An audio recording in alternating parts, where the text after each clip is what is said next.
Bullet ટ્રેનના પ્રોજેક્ટમાં track બનાવવા ઉપયોગમાં લેવાતા લોખંડના સળિયા તથા લોખંડની એંગલની ચોરીના અનડિટેક્ટેડ ગુનામાં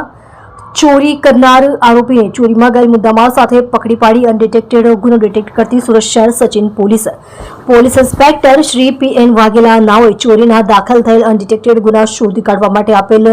સૂચનાના આધારે surveillance police sub inspector Shri N D ડામોરના માર્ગદર્શન હેઠળ સર્વેલન્સ પોલીસ સ્ટાફના માણસો પોલીસ સ્ટેશન વિસ્તારમાં પેટ્રોલિંગમાં હતા। તે દરમિયાન હેડ કોન્સ્ટેબલ ભરતભાઈ બચુભાઈ તથા પોલીસ કોન્સ્ટેબલ નીતિનભાઈ નરસિંહભાઈ નાઓની સંયુક્ત બાતમી હકીકતના આધારે આરોપી નામે પેરીસ્વામી ચલમુથ્થુ પલ્લન ઉંમર વર્ષ 58 રહે નીલગિરી સર્કલની બાજુમાં આવેલ ખુલ્લા મેદાનમાં લિંબાયત સુરત શહેર નાઓને સચિન દૂરદર્શન ટાવર 4 રસ્તા પાસેથી પકડી પાડી તેની પાસેથી ચોરીમાં ગયેલ બુલેટ ટ્રેનના પ્રોજેક્ટ્સમાં ટ્રેક બનાવવા ઉપયોગમાં લેવાતા લોખંડના સળિયા તથા લોખંડની એંગલની જેની કુલ કિંમત ₹25,000ની મત્તાનો મુદ્દામાલ કબજે કરી સચિન પોલીસ સ્ટેશન ચોરીનો અનડિટેક્ટેડ ગુનો ડિટેક્ટ કરી ચોરીમાં ગયેલ મુદ્દામાલ કબજે કરી ખૂબ જ પ્રશંસનીય કામગીરી કરવામાં આવે છે।